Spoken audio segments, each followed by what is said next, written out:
What's up, everybody, and welcome back to Plant the Seed. You've got Nathan, but you do not have Cameron. Cameron was not available for this week, but I was scavenging the towns and looking down the dark alleys, and I stumbled upon somebody else to introduce and hang out with us for today, and his name is Vince. Vince, hello. Hi. Hi, how are you? I'm good. How are you? I'm doing well. To do this podcast, I had to turn off the fan in my room, and I was like, it won't be that bad. It's not that hot. I'm burning up. I'm like probably going to be drenched by the time that this is done, but it'll be worth it. The things we do for the people. My air conditioning is still going, but it is not enough right now. So that's okay. No biggie. So Vince, how have you been holding up during your COVID experience? It's been pretty good for me. Okay. Yeah, like I like to play video games anyway, so like I've been staying inside a lot doing that. He's like, yes! You don't even have to wear a mask while you do that. Goodness gracious. I had to wear my mask like most of the day today, and it was weird because I've never had only a portion of my face sweat before, and it felt very awkward where nothing above my nose line was sweating. I was like, oh man, it's kind of nice out here. Everything under my mask, I was like, ugh. It was bad. I was like, this is not working out for me. But, oh well, safety first. It's okay. So before we get started, Cameron's going to be very disappointed because he's not here to share this, although he would be extremely excited to. We're going to give you the quiz question from last week. And so the question is, this 1960 film was the first American film to show a toilet on screen. Additionally, it was the first American film to have the sound of the toilet flush. And the answer to this question is 1960's Psycho was the first movie to show a toilet on screen. It's kind of funny to think of that because now if I see an old-time movie, I always look for the toilet. It's like, is this pre-1960 Psycho or is this after? Because like nowadays, there's toilets in all kinds of movies. There's always a toilet.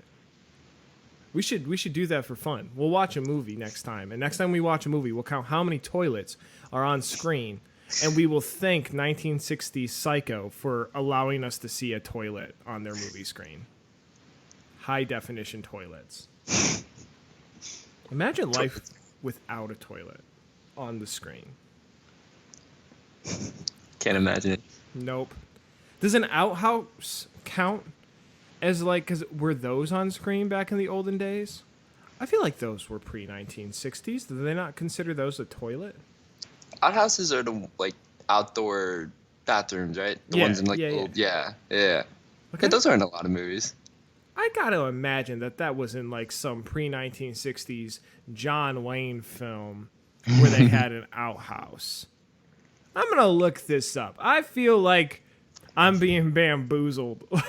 Surely to goodness there was some other toilet on screen for a movie. It can't just be this one. This movie, though, 1960s Psycho, like pushed a lot of boundaries, especially with like somebody in the shower and stuff. I don't even think that was like okay. It was scandalous. Yeah. But sweet. Well, now that we've had fun talking about toilets, let's just keep on rolling here. Vince, I would love to introduce you to the people out there, our 1% in Germany, the 99% of the US of A. Just some random questions. So we did this with Micah, and we came up with some really odd ones. Some of these are some of the same ones we asked him, and I'm really curious to know what your answers would be. But here's the first question. What are some of your hobbies or things that you like to do? Well, as I said before, video games, but another big one for me is like tennis. I really love tennis. So do you have to wear a mask while you play tennis right now? No. I mean, people do, but they don't necessarily have to. Because, I mean, we're already very far from each other, like across the court. That's true. I feel like I would just pass out. Like, I already want to pass out with it, and I go out and buy groceries. Like, let alone jumping around, smacking things. I don't think I'd make it. So as for video games, though, do you have a favorite game or one that you play a lot lately? I think I know the answer, but well, one that I've been playing a lot is Ark. That it's like a dinosaur game, and you have to like tame dinosaurs. It's really cool. I didn't know you were still playing that. Well, I play it like every now and then, but I've been playing like Dead by Daylight recently, which is like a horror game. That game scares me. Except for when I play with your brother. When I play with your brother, it is a time. It really is. Like, if you want good content to watch of just hilarity, just like nonsense ensuing, gut-wrenching laughter, you just gotta watch anybody play with his brother because it's so much fun. It's an experience, to say the least. So I finally went out. I think we talked about this on a separate podcast. I don't know if you listened to the episode where we talked about it, but I was stuck between buying The Last of Us 2 and Animal Crossing. And I did go ahead and buy The Last of Us 2, and I don't know how I feel about it yet. I think I really want to like it, but I don't know if I've gotten there yet. Have you ever played the first or the second one? I've seen gameplay of it, but I never really played it myself. Got you. I feel like you have to. At some point, you got to introduce yourself to it. Although I will say I'm kind of expecting or feel like I'm going to get to the end of the second game and I'm just going to be like, oh, great. I spent 30 hours of my life for that. That's cool. So, well, here's the next question I got for you. If you could only eat one food for the rest of your life, what would it be? Definitely McNuggets. Chicken nuggets from McDonald's, for sure. Why McDonald's nuggets? Is there like something special about theirs that like nobody else can compete with? Well, I don't know. Like as a kid, like you always wanted like McDonald's. You know what I mean? Like recently, I haven't had McDonald's in like a while because of this whole Corona. Okay. But I usually get like Burger King nuggets because they're like way cheaper. Mm-hmm. So if I ever got like McDonald's nuggets, it's a treat. You know what I mean? I can't say I feel the same way about the McNuggets anymore, but I feel it though. I get it. I can appreciate some McNuggets. I had McNuggets the other day. I was with Micah and he had ordered some. It was the first time I had a McNugget and I don't even know how long. And after eating it, I was like, these are good. Why was I eating so many as a kid? like what was the ultimate appeal to this? I will say, though, I had somebody tell me one time, they're like, oh, my gosh, Wendy's has spicy McNuggets or spicy Nug Nugs. And I was like, no. And they were like, yeah, and you can get them pretty cheap. I got so excited. I, like, ran out. It was, like, 10 o'clock at night. I jumped in my car. I drove all the way to Wendy's, and I bought, like, probably well over 30-some-odd nuggets. It was gross. It was so good. It was so good. So would I say that I could live off of them? No, but I have appreciation for the McNugs. I feel you. All right, so number 3. What is your biggest fear and why? It's definitely the ocean for me because I'm really afraid of sharks. I don't know. I never really I like sharks, but like I'm really scared of them. So I don't know. I don't like the ocean. Which is funny because you live by the ocean. Like, yeah. You're fairly close to the ocean.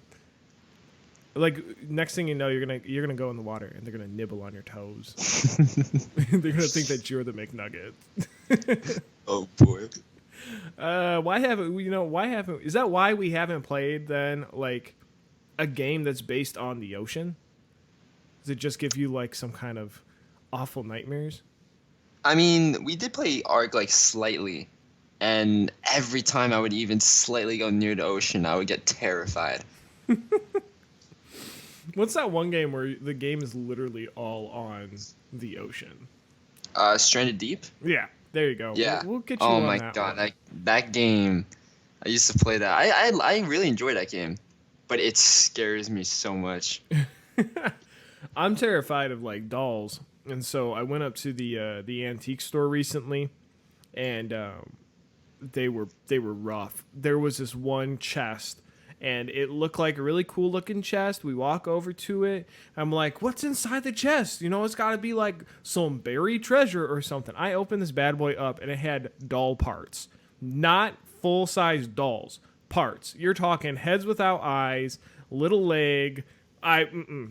Nope. I was done. I was like, I'm ready to go home. I don't want to do this no more. So I was not having it. Nope. No. All right. So if you could have any superpower, what superpower would you not want and why? Okay, I got the perfect answer for this one. There was a show I used to watch, and in the show all the main characters got superpowers, and every single one of them had like cool powers like super speed and super strength and stuff like that. But one of them got the power to grow their nails faster. So I would definitely not want that power. So the reference that, because I was reading through some of your notes, and the reference that you put was this was a Family Guy episode, which is was one of my favorite shows growing up. Is this part of that episode where Peter is like clicking away at a keyboard with like enormous nails? Oh, I know what you're talking about. I don't think it's that episode, but I know what you're talking about. I love that episode too. That would suck. And why would anybody need that? Like, yeah, it's useless. Like, I'm trying to think of a situation where as a superhero I would need to grow my nails. I don't get it. Isn't that just normal anyways? I can already grow my nails. Am I a super? That's it. I'm a superhuman. I can grow my nails. Who knew? Yeah, I can grow my nails too. I think I'm a superior. Boom, there you go. We're all super powered. Watch out, Area 51 ain't got nothing on me growing these nails. Like, okay, so what was the purpose in that episode of that show, though? Why they would even want to grow their nails? Like, how did they use it? I don't know, like Meg, that character, they give her the worst stuff, and they all got super cool powers, and she got the worst one. So I feel like it was just a diss to her. That's the perfect character to give that to, though. Like, I feel so bad for her. All right. Growing your nails. No. I'm trying to think of like maybe another one that like I just wouldn't want. Growing your nose hairs, since we're going with growth. Like, why would I ever want that? I don't know. But, you know, that's not something I'd want. Could you retract it, though? Could you only grow the nails or the nose hairs? Or could you also pull those bad boys back in? Because that might work a little better. Like, if I drop something on the ground and I can't reach it, so I grow my nails and I, like, grab it and I pull them back in. What if, hear me out, if you could grow your nails like really fast, right, over and over again, and you just like trim them, and you can use the nails as like a source of like fuel or something. Ooh. Huh. Maybe I would want to grow my nails. Never have to pay for gas anymore. Exactly. Maybe we're onto something. Maybe this is a real thing. Maybe we should stop talking about it because somebody will steal the idea. It's ours. You heard it here first, guys. Gasoline made out of nails coming at you on Plant the Seed. So, all right, last question here before we kind of get ready for our segment 2. But if you could have any animal as a pet, but that animal would bite you at least once, what animal would you want? Okay, that's easy. A dog, but they have to be like a Chihuahua. A little ankle biter dog, like yip yip yip. A little Chihuahua. Why a Chihuahua? I mean, I just thought of it as what would be like the easiest bite. You know what I mean? Which would not hurt me as much. Chihuahua won't do anything. Okay, alrighty. What if it's a Chihuahua infected by COVID, though? I mean, oh, that wouldn't be good. That would suck. That would be pretty bad. I think last time we had this question, I think Cameron was saying something like, what did he say? Like a lion. He's like, if it's not fatal, like I'll take the bite. I still think I want a monkey though. I will take a monkey bite. Although I also feel like that could cause a lot of different diseases too. I kind of want to change my answer. I kind of want to be bitten by the spider from Spider-Man so I could be Spider-Man. Dude, that would be awesome. Although, did you hear about the kids, like the real life kids who actually decided to do that? Yeah, I saw that. I saw Oh that. gosh, were they from Florida? I don't know if they were from Probably. Florida, but it sounds like a Florida thing. I didn't add any Florida news. Do you have any fun Florida news going on? Like, what's crazy out there?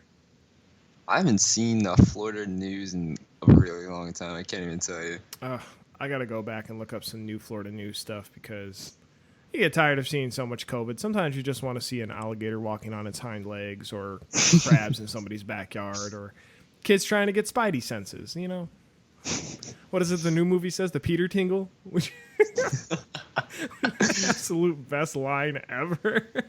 Alrighty. Well, we're going to go ahead and take a quick break here real fast. And when we come back, we're going to jump into our segment 2, where we'll just have some time. We're going to talk to Vince and kind of let him share some stuff with us of what's going on in his life. And I think it'll be a good reminder for a lot of us as Christians of things that I think we take for granted. So with that, we're going to take a quick break, and we will talk to you in just a moment.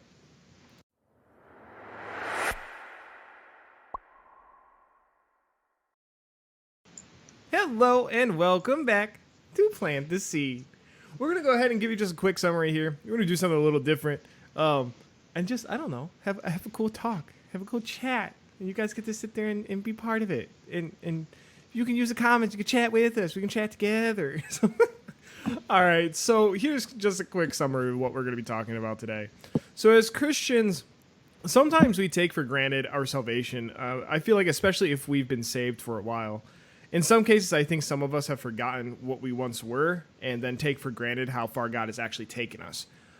For myself, I think like oftentimes I forget to look back at how blessed I am and what being a new Christian actually felt like. So because I got saved when I was younger, throughout the years, I think I've lost that kind of childlike faith or the excitement that I once had that I feel like maybe a lot of Christians relate to, and that I think a lot of us really want to or should experience again throughout life. So, Vince, you're a fairly new Christian and experiencing salvation very fresh. About a month, 2 months now, or something like that, I think. Yeah. All right, so for those of us who like have forgotten what that's like, I'd kind of like to hear about what this experience has been like for you. So if you don't like mind sharing, let's just kind of like start with what your life was prior to salvation. So like before you accepted Jesus Christ, what was your life like prior to being saved? Well, before I was saved, I feel like I was just like a very, very toxic person. Like even to my family, I would just give like attitude and like start fights like all the time for no reason. And I don't know, I was just like a bad kid overall. And like after I was saved and like started reading the Bible and meeting other Christians like you and like the teens from the devotion group and seeing how like nice and opening you all are to like other people and like new people to this. I don't know, like I really wanted to apply that to my life. So like I feel like I've grown a lot in that sense of just like trying to be like nicer to people. Like whether to my family or people I've never met. Okay. Yeah.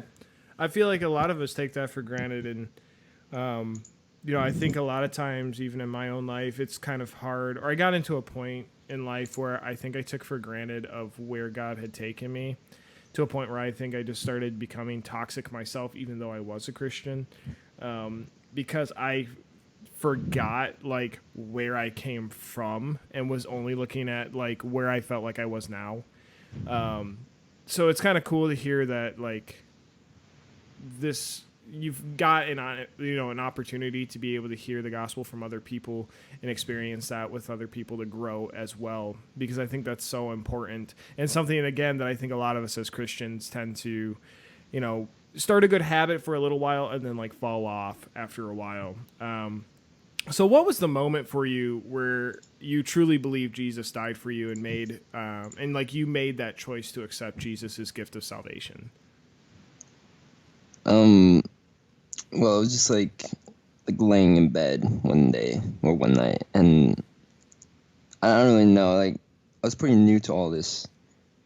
Like, even now, I still am, but like, it was when I was like first started praying, like trying to talk to God, and like one night I was just laying in bed praying, and I started choking up a bit. Mhm. You know what I mean? Like getting like emotional, and I don't know, my heart was like beating really fast, and like I've only like felt that once in my life, like I don't know, like love, Mhm. and I don't know, that's what made me feel like well, this was like special. So like I dropped my pride and just like accepted Jesus as my savior. I just told him my sins, and yeah. I love you too, man. Thank you. That was real touching. I know. Obviously, it was about me, and yeah, Yeah, obviously. clearly. No, but yeah, I think that's awesome. I think a lot of us who have gotten saved have very similar stories about going from feeling very comfortable in life to kind of realizing like you need something new, and that's where I feel like a lot of us have forgotten as not all Christians, but I think at the very least like we all need that reminder of how what God had saved us from, and kind of what He's doing in our life moving forward. Because I think that does a couple things. One, I think it helps us to appreciate God more.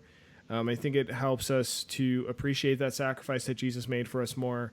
But at the same time, I think it also helps us to be relatable to other people, especially people who maybe aren't saved, that need are in a place right now where they're kind of looking for somebody to relate to them, in the sense of like they're looking for something and maybe feel like they can't share that, or people who are saved maybe come across them as thinking that they're better in some way. But I think if we keep that in mind of where we came from and see where God has taken us, we become more relatable. I think a bigger help for people as well. But with that being said, like since you've gotten saved, how has your life been kind of like after salvation? So I know you said you were kind of a toxic person before. Where kind of are you at this point? Um, I don't know. Like I feel like relief almost, and just happier. Like I'm noticing like every miracle like that happens in my life since I've been saved, and like I'm even looking back now, like before I was saved, how many miracles there were that like I took for granted. Like for example, like us meeting, like it was kind of like by random chance. You know what I mean? Like and if we never met, I probably would have never had this like growing relationship with God and just like changing into a better person, like overall. Sure. But yeah, like after I've been saved, I feel like really blessed about like a lot of opportunities, like I don't know, like jobs and like repairing friendships and stuff like that. Sure. No, I'm happy you mentioned that too, because some of the stuff you've told me lately, that like opportunities you've gotten are just like wild. So, like, what are some things that, like, if you don't mind sharing, like you see God kind of doing in your life now? I know you mentioned like that job opportunity you got. I thought was pretty crazy recently. Yeah, it was kind of out of nowhere. Like it was it was on this like platform where you show like I'm a 3D modeler, right? And it's where you like show off your work as like a portfolio. Hmm. And I made it like a while ago, and I like didn't like really look at it since I made it. And I got an email from this platform, and I'd usually like delete it. And I don't know why, but this one I clicked because it looked a little different from like the subject line. And I clicked it, and I read the message, and it was like this guy who like wanted to like give me a job, and it sounded like pretty good. And yeah, I don't know, just like I feel really just grateful for that. You know what I mean? Now, have you gotten a response back yet since you replied? Yeah, I did. He said he wants to start. He's putting like a lot of money. Like he's like starting a business with this. Hmm. So like he's just taking some time, like putting money together so he could pay me. Kind of cool. I don't know. Like, did they have you sign like a non-disclosure agreement or anything like that? No, actually, they didn't. Surprisingly. Okay, so I won't necessarily give it away, but with the project that he's hiring you to do, I would like my own little character. I won't give anything away, but I would love to have my own little custom face on a little custom thing. I think that would be awesome. So if that's a possibility, like For sure, for sure. I'll definitely look into that. that would be awesome. With the blue hair though, like I want. Of course. Yes, exactly. That's awesome though. So, I mean, and like you said, I feel like we really have to take some time out.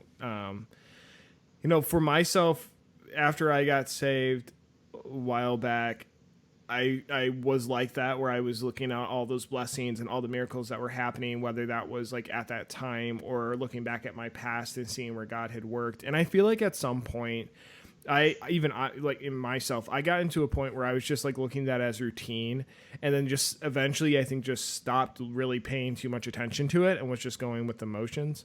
So I feel like myself included and a lot of other Christians, like if you're listening to this and you've been saved for a while, when's the last time that you sat down and you looked at for yourself those blessings that are either happening now or that have happened in the past or whatever the case is?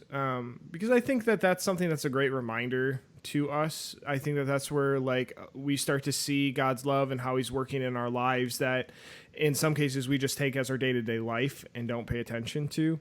But yeah, I mean, like, I think that that's a challenge for myself that I want to start doing more is like, if I start to feel down or whatever the case is to really focus on rather than the negative, looking at those blessings and not forgetting about those. But Vince, for like, what advice would you give to someone though, who either is struggling to believe in God or who has maybe gotten to a place in life where they just aren't sure they feel God at all? Well, I think you know this, and I'm pretty sure I've told you, but like before I was saved and like before I met you, I really didn't know like much about God at all. Like that's just how I grew up. But I always had like that feeling of like hope from something. I just never knew like what it was. So like when I met you and I started learning more about God and reading the Bible, and you told me like your story with like the dollars and the apples Mm-hmm. and stuff. I was kind of waiting for my moment when I saw like God in my life. But I think like from my experience, it was different from yours because I didn't start seeing God's miracles until after I was saved. So like my advice to people like struggling like to believe is that you kind of have to like let go of your pride and accept God into your life. Like in my experience, that's what I did, and I could like without a doubt say I'm happier than I've ever been in my life. And like I see God providing and like guiding me through a lot of things. And I just have a relief like that I know God is always going to be there for me through like good and bad. Yeah, I think that's great. I think pride is like the big problem in most people's lives, whether that's somebody still trying to find God or even for people who are saved and maybe just kind of lost their way, is if you're somebody who is struggling to either believe in God or I think more so if you are somebody who is trying to find God and just you're not sure.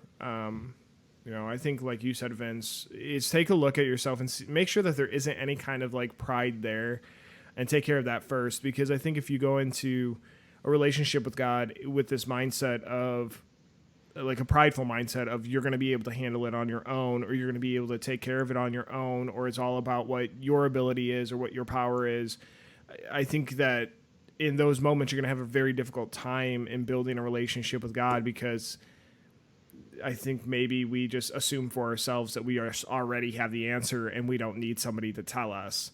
And that's kind of like the opposite of what having a relationship with God is supposed to be. But Vince, do you have anything else that you would like to say or anything you want to add? No, not really, but just how grateful like I am like for all this and for you, and like thank you for like having me on this podcast. So I don't know, like I'm really enjoying myself right now. Awesome. Like I was nervous about it at the beginning, but I don't know, like you just make me feel like you know what I mean. I'm happy I came on. Of course. Well, we're happy you came on too. So we'll definitely have to do this again sometime. But we're not done yet. we still got one of our favorite segments on this podcast, and that is our trivia question. So here is our trivia question. And I don't know about this one. This one's interesting, but carrying this in your back pocket is illegal in 3 different states: Alabama, Georgia, and Kentucky. What is illegal to carry in your back pocket in these 3 states? I don't even understand why somebody would want to carry this in their back pocket in any state, let alone these 3 states. Like, these 3 states get, like, I was going to say something, but it would give it away. It would give it away big time. But why? How do you carry this in your back pocket is my question. I don't get it. So, I will give this as a hint, though. The whole reason why they carried this particular object in their back pocket was so that they could steal horses. So if you're not already confused by what you would carry in your back pocket, there's your hint. They use this to steal horses. And supposedly is still, I think it said it was still a law today. So if you're in these 3 states, we'll give you the answer next week of what not to carry in your back pocket so that you can avoid getting arrested or fined. I don't know what the time would be for this. Probably jail time. This is pretty bad. Yes, it's really bad. It's really bad. It's really rough. So somebody saw you with this, you're going straight to jail. It's over. Maybe even death penalty. It might. Yeah, absolutely. And I think those 3 states have it. Maybe this is why they have it. Yeah, we're talking Alabama. Yep. You know what I mean? Yep. This is why they have it. Somebody was found carrying this in their back pocket, and the punishment was just like, nope, can't have you anymore. Alrighty. So, Vince, thank you again for joining me. It's been a pleasure, and hopefully we'll be able to put you back on here at some other point where you can just kind of chime in and come and hang out. And for everybody else, until next time, remember to be different, do different.